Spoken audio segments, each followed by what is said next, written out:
inviting all of us to this very important meeting.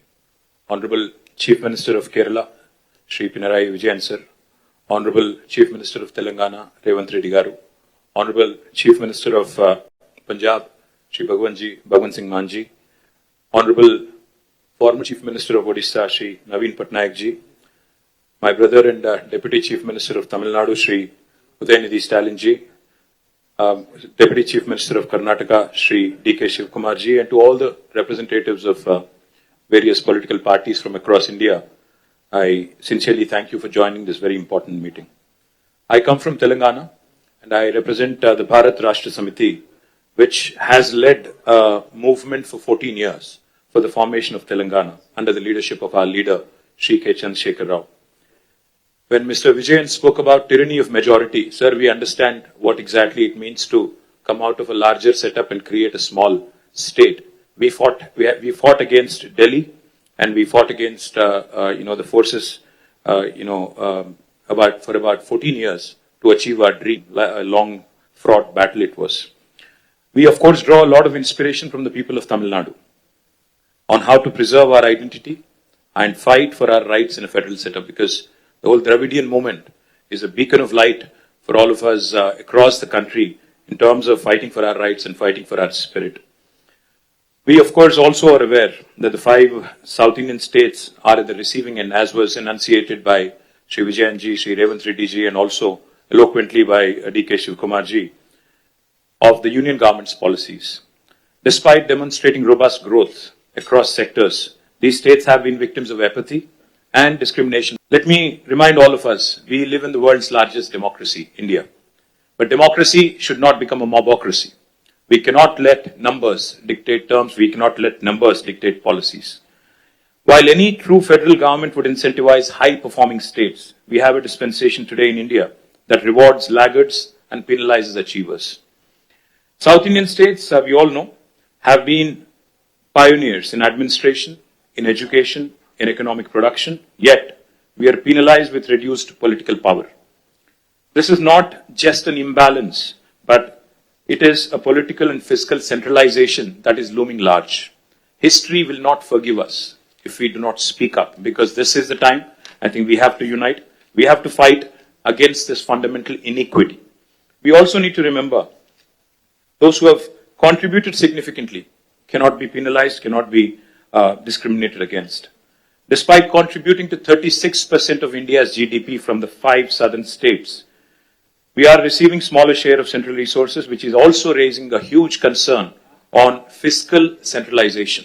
Delimitation will also create a situation where fiscal resources will also be centralized, much to the chagrin, much to the detriment of South Indian states. If we allow this to continue, I fear that as South Indian leaders, we will be doing a great disservice to our future generations. So history will not forgive us, let me repeat, if we do not speak up now. Discrimination against the South is not a new phenomenon. However, it has reached an alarming proportions in the last 1 decade. From forcible imposition of Hindi to projects like bullet trains only being confined to the northern part of India, union government's initiatives are clearly discriminating against the southern states.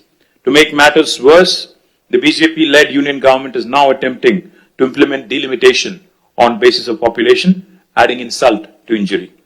I'd like to begin by quoting a renowned jurist who once famously said, "A true federation does not allow any region to dominate another, nor does it permit the dilution of democratic representation based on transient factors." So if Lok Sabha seats are increased on population basis, it could prove detrimental not just to South India but also to our friends from Punjab.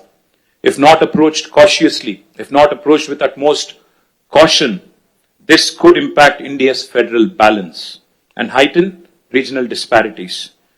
We all are Indians first, and then I think we have sub-regional identities, and we cannot have that be challenged. India is not a collection of administrative units. It is a pluralistic, ethno-linguistic union of states, where unlike any homogeneous composition like China or Russia, we certainly are not against money being given to lagging states or backward regions.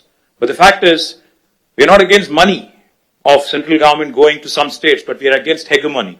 We are against this superior feeling that, one region is above another. As we are all aware, as was mentioned by all the leaders here, the freeze on seat allocation happened in 1971 after the census. Then the South India effectively started controlling population. Of course, we all know the story. Now today, we are about 24%, as was pointed out by Telangana CM. But North, the percentage of population has increased, and my brother gave a very nice presentation on what will happen if we go on with a population basis.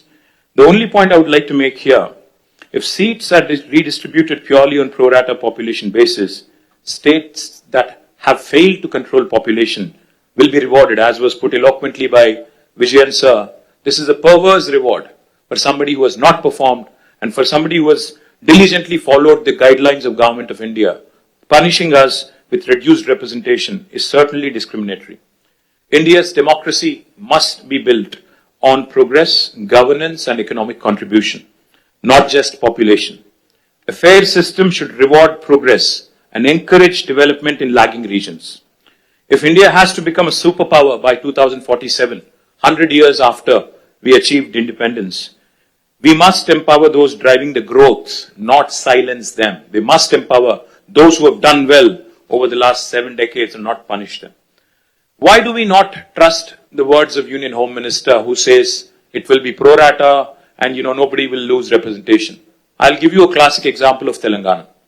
When the new state of Telangana was formed in 2014, we were given a promise in the State Reorganization Commission that the delimitation exercise will be taken up in both Telangana and Andhra Pradesh, and the number of seats in Telangana would be raised, MLA seats, that is, assembly seats, from 119 to 153 in Telangana, from 175 to 225 in Andhra.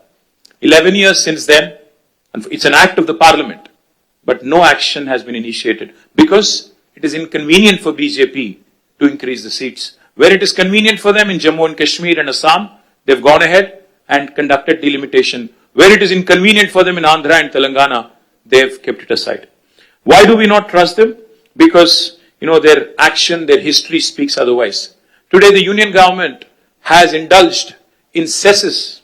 They've come out with cesses, a formula which basically deprives the states of devolution, of a rightful share in devolution. It's a constitutional right. Therefore, we have apprehensions. Therefore, we have a lot of doubts about the center's intentions. But I also would like to propose a few possible suggestions towards solutions. If the central government is determined to proceed with delimitation, I think as Stalin sir put it, fair delimitation is the ask. It should be fair, it should be just, and Dr. Baba Saheb, when he put these 3 words in constitution, I think he meant it for situations like this: equality, liberty, and fraternity. Now, if they would want to go ahead and do the delimitation because they have the numbers, then we have to ensure that the current proportion of each state remains as it is. If Tamil Nadu has about 39, is it? 39 and Telangana has 17 with increased numbers also, our percentage should also increase proportionately. And it should not come down, our voice should not come down. If a state currently has 2% of the total parliament seats, even after delimitation, also the state should have 2% share of the seats. As Mr. Mann was pointing out, his numbers will increase technically, but percentage will come down, which defeats the whole purpose. The second suggestion could be, as some people are proposing, a permanent, freeze could be also brought in. We can say that 1971, the census could be the basis and there could be no further increase in the number of seats.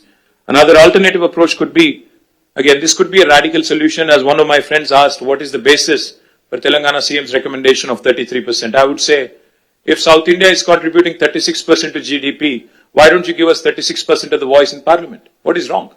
Why are you not rewarding those states that have performed exceptionally well in nation building? If nation building can happen by way of contribution from states, then why not reward those states that have done very well? Sir, I would only say fiscal contribution, I think, also has to be taken. It cannot just be population. No one can ignore, because since even D.K. Shivkumar Anna mentioned fiscal contribution, let me point out, Telangana is only 2.8% of India's population, but we contribute to 5.2% of India's GDP. We're literally punching double our weight. We cannot be penalized, we cannot be snubbed, we cannot be undermined in terms of our voice in parliament, which is a travesty of justice. One thing I would also like to add, and this is a possibly practical solution.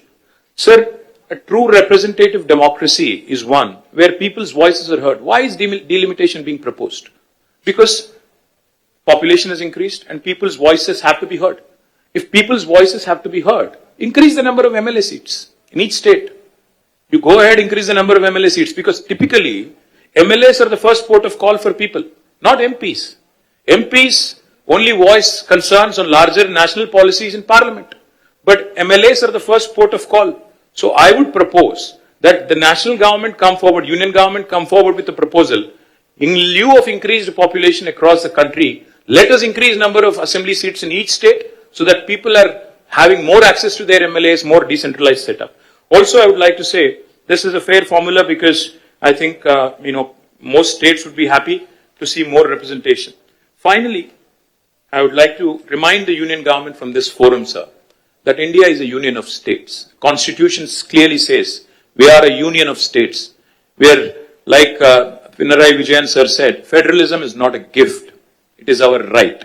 So let us remind union government that our founding fathers stitched this great country together with immense grit, determination and tenacity. They understood that India is one of the most diverse nations on this planet and therefore thoughtfully incorporated essential concessions and guarantees into our constitution to build a strong foundation of mutual trust. Sadly, that very foundation is now being shaken by the current regime in New Delhi. Political representation for states in the Lok Sabha is a crucial and a very deeply emotive issue. The union government cannot be callous. They must not take any hasty steps without broad and inclusive consultations involving the people, political parties, state governments, independent activists, people's organizations, and civil society groups as well. India has just completed 75 years of its existence. Our national leadership should strive to heal the old wounds rather than create new ones. Union government should act like a big brother, not big boss. As a renowned scholar and statesman once said, the federal structure of India must ensure that no state, however small or large, it could be Manipur or it could be Uttar Pradesh, feels neglected in governance. Finally, cooperative federalism will make India stronger. Stronger the states, stronger the country. Cooperative federalism will make India stronger, not coercive federalism. Jai Telangana, Jai Hind. Thank you, Stalin sir.